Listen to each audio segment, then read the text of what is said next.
Good morning, students. How are you all? I hope you all are fine and safe at home. Students, as you all know that your vacation has been over, so now we have to continue our studies again. Okay, students. Today I am going to teach you Hindi first, chapter number 4. Okay, आज मैं आप लोगों को Hindi first पढ़ाने जा रही हूँ और उसका पार्ट 4 पढ़ाऊँगी. पार्ट 3 तक हम लोग पहले पढ़ चुके हैं ना. वैकेशन से पहले हम लोग पार्ट 3 तक कंप्लीट कर चुके हैं. आज मैं आप लोगों को पार्ट 4 पढ़ाने जा रही हूँ जिसका नाम है गोपाल कृष्ण गोखले. ओके स्टूडेंट्स, इस पार्ट में हम लोग गोपाल कृष्ण गोखले जी के जीवन के बारे में कुछ बातें जानेंगे कि वो कौन थे, उनका जन्म कहाँ हुआ था, कब हुआ था, उनका व्यवहार कैसा था. ओके, बहुत सारी चीज़ें जानेंगे. आप लोग तैयार हैं? सारे स्टूडेंट्स रेडी हैं जानने के लिए? Very good. तो सबसे पहले हम पार्ट 4 की रीडिंग करेंगे और जानेंगे गोपाल कृष्ण गोखले जी के बारे में. Okay, so let's start. Part 4 Gopal Krishna Gokhale. Bharat के इतिहास में अनेक महापुरुषों ने जन्म लिया है जिन्होंने अपने कार्यों से अपने आप को सदा सदा के लिए अमर बना दिया है. भारत के इतिहास में बहुत सारे महापुरुषों ने, महापुरुष मीन्स जिन्होंने बहुत अच्छे अच्छे से काम किए होते हैं देश के लिए, उनको हम क्या कहते हैं स्टूडेंट्स? महापुरुष कहते हैं. ओके, तो बहुत से वीर महापुरुषों ने जन्म लिया है हमारे देश में और जिन्होंने अपने अच्छे अच्छे कार्यों से, अच्छे अच्छे काम करके अपने जीवन को, अपने आप को, अपना नाम हमारे देश के इतिहास में हमेशा के लिए अमर बना लिया है. अमर का मीन्स मतलब क्या होता है स्टूडेंट्स? जो कभी मरता ना हो. ओके, इन्हीं में से एक गोपाल कृष्ण गोखले के नाम को कौन नहीं जानता? इन्हीं लोगों में से, इन्हीं वीर महापुरुषों में से एक नाम किसका है? गोपाल कृष्ण गोखले जी का भी है. वे महात्मा गांधी के राजनीतिक गुरु के रूप में जाने जाते हैं.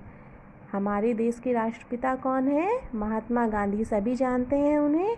और उनके गुरु कौन थे? उनके राजनीतिक गुरु जो थे वो गोपाल कृष्ण गोखले थे. वे एक प्रसिद्ध स्वतंत्रता सेनानी होने के साथ साथ एक अच्छे समाज सुधारक भी थे. गोपाल कृष्ण गोखले एक स्वतंत्रता संग्राम सेनानी भी थे और उसके साथ साथ समाज सुधारक भी थे. समाज सुधारक का मतलब क्या होता है बच्चों? जो समाज के लिए अच्छे अच्छे काम करे. ओके, जो उसे सुधारने में मदद करते हैं उनको क्या कहते हैं? समाज सुधारक कहते हैं. यही नहीं, उन्हें वित्तीय मामलों की भी अच्छी समझ थी. गोपाल कृष्ण गोखले जी को वित्तीय मामलों की भी अच्छी समझ थी, मीन्स अच्छी जानकारी थी. इनका जन्म 9 मई सन 1866 को महाराष्ट्र के रत्नागिरी जिले के कोथलुक नामक गांव में हुआ था. गोपाल कृष्ण गोखले जी का जन्म कहाँ हुआ था?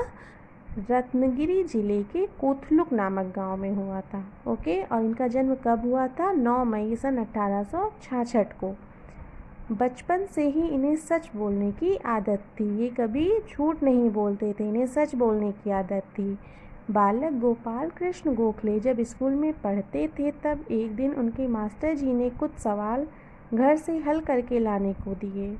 जैसे आप लोगों को होमवर्क दिया जाता है उसी तरह से गोपाल कृष्ण गोखले जी भी जब पढ़ाई कर रहे थे तब उनको उनके टीचर ने कुछ सवाल दिए घर से हल करके लाने के लिए. बालक गोपाल को उनमें से एक सवाल नहीं आता था, इसलिए उन्होंने एक मित्र की मदद से वह सवाल हल कर लिया. जब स्कूल में बच्चों की कॉपी देखी गई तब केवल गोपाल कृष्ण गोखले के सभी उत्तर ठीक थे. जब उनका होमवर्क चेक करने लगे उनके टीचर, जब गोपाल कृष्ण गोखले जी की कॉपी चेक होने लगी तब सिर्फ वही थे जिनके सारे ही सवालों के उत्तर ठीक ठीक थे. यह देखकर उनके शिक्षक बहुत प्रसन्न हुए. वह उनको इनाम देने लगे, लेकिन बालक गोपाल कृष्ण गोखले ने इनाम लेने से इनकार कर दिया. जब उनके टीचर ने देखा, उनके अध्यापक ने देखा कि उनके सभी सवाल ठीक ठीक हैं, तब उन्होंने उनको क्या दिया? इनाम दिया. आप लोगों को भी प्राइज़ मिलता है ना स्कूल में जब आप लोग अच्छा अच्छा काम करते हो. उसी तरह से जब उनके शिक्षक ने उन्हें इनाम देना चाहा तब उन्होंने इनाम लेने से इनकार कर दिया. जब उनके शिक्षक ने ये देखा तब उनको क्या हुआ, शिक्षक को बड़ा आश्चर्य हुआ। क्यों आश्चर्य हुआ स्टूडेंट्स? उन्होंने कारण पूछा तो गोपाल कृष्ण गोखले ने कहा, एक सवाल में मैंने अपने मित्र की मदद ली है। उनसे जब पूछा गया कि आप इनाम क्यों नहीं ले रहे हैं, तब उन्होंने क्या जवाब दिया? गोपाल कृष्ण गोखले जी ने कहा कि एक सवाल में मैंने अपने मित्र की मदद ली है, इनाम उसे ही मिलना चाहिए। यह सुनकर शिक्षक और भी खुश हो गए। जब उन्होंने उनकी सच्चाई सुनी, जब उन्होंने सच बोला गोपाल कृष्ण गोखले जी ने, तब यह सुनकर उनके शिक्षक और भी खुश हो गए। वह गोखले के हाथ में इनाम देते हुए बोले, अब यह इनाम मैं तुम्हें तुम्हारी सच्चाई के लिए देता हूँ। तब उन्होंने उनसे क्या कहा कि बेटा, अब मैं यह इनाम तुम्हें तुम्हारे सिर्फ प्रश्नों के सही उत्तर देने की वजह से नहीं दे रहा हूँ। क्यों दे रहा हूँ? क्योंकि तुमने सच बताया है। ऐसे थे हमारे प्रिय गोपाल कृष्ण गोखले। 19 फरवरी सन 1915 में बम्बई में, यानी कि बम्बई का अब नया नाम क्या हो गया है, मुंबई में उनका निधन हो गया। गोपाल कृष्ण गोखले जी का निधन जो है स्टूडेंट्स, वो 19 फरवरी सन 1915 को मुंबई में हुआ था। उन्होंने जीवन भर सत्य और ईमानदारी से देश की सेवा की। उनका नाम इतिहास के पन्नों में सदा अमर रहेगा। उन्होंने जीवन भर कभी भी उन्होंने झूठ नहीं बोला, हमेशा वो सच बोलते थे, ईमानदार थे और देश की सेवा में ही अपना पूरा जीवन उन्होंने व्यतीत कर दिया। और इन्हीं कारणों से उनका जो नाम है वो हमारे देश के इतिहास के पन्नों में हमेशा के लिए क्या हो गया, अमर हो गया। वो कभी मिटने वाला नहीं है। ओके स्टूडेंट्स, सबने पार्ट 4 की रीडिंग अच्छे से कर ली, सबको समझ में आ गया?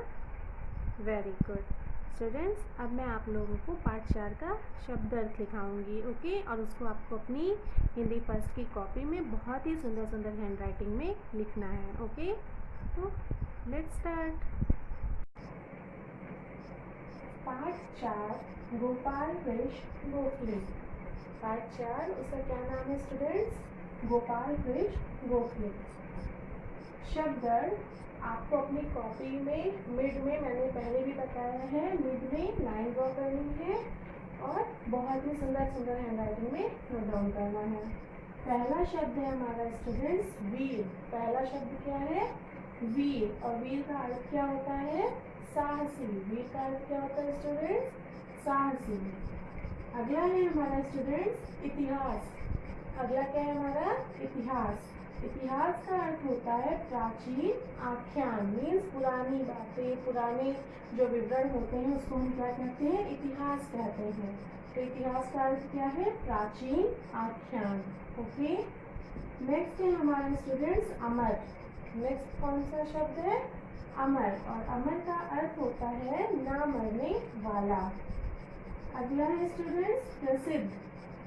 प्रसिद्ध का अर्थ होता है मशहूर। प्रसिद्ध का क्या अर्थ होता है? मशहूर। अगला शब्द है बेटा मदद। अगला शब्द क्या है स्टूडेंट्स? मदद। और मदद का अर्थ क्या होता है? सहायता। ओके, अगला शब्द है स्टूडेंट्स प्रसन्न। क्या है अगला शब्द? प्रसन्न। प्रसन्न का अर्थ होता है खुश। ओके, प्रसन्न का क्या अर्थ होता है? खुश। अगला शब्द है हमारा आश्चर्य। अगला शब्द क्या है? आश्चर्य। और आश्चर्य का अर्थ होता है स्टूडेंट्स हैरानी। आश्चर्य का अर्थ क्या होता है? हैरानी। अगला है स्टूडेंट्स मित्र। अगला शब्द क्या है? मित्र। और मित्र का अर्थ क्या होता है? दोस्त। मित्र का क्या अर्थ होता है? दोस्त। अगला है स्टूडेंट्स हमारा इनाम। अगला शब्द क्या है? इनाम। और इनाम का अर्थ क्या होता है? पुरस्कार। इनाम का अर्थ क्या होता है? पुरस्कार। अगला है स्टूडेंट शिक्षक। अगला शब्द क्या है हमारा? शिक्षक। शिक्षक का अर्थ क्या होता है? अध्यापक। शिक्षक का अर्थ क्या होता है? अध्यापक। अगला है स्टूडेंट्स हमारा ईमानदारी। अगला शब्द क्या है? ईमानदारी। ईमानदारी का अर्थ क्या होता है? सच्चाई। ईमानदारी का अर्थ क्या होता है? सच्चाई। और अगला हमारा वर्ड क्या है, शब्द क्या है आखिरी? सेवा। आखिरी शब्द हमारा क्या है? सेवा। और सेवा का अर्थ क्या होता है? चाकरी। ओके स्टूडेंट, तो सबको ये शब्द अर्थ समझ में आ गया? सबने रीड भी कर लिया। अब आपको इसको अपनी हिंदी फर्स्ट की कॉपी में बहुत ही नीट एंड क्लीन हैंडराइटिंग में बहुत ही अच्छे से कंप्लीट करना है और उसकी पिक्चर क्लिक करनी है और मुझे सेंड करना है। Okay students, that's all for today. Thank you so much.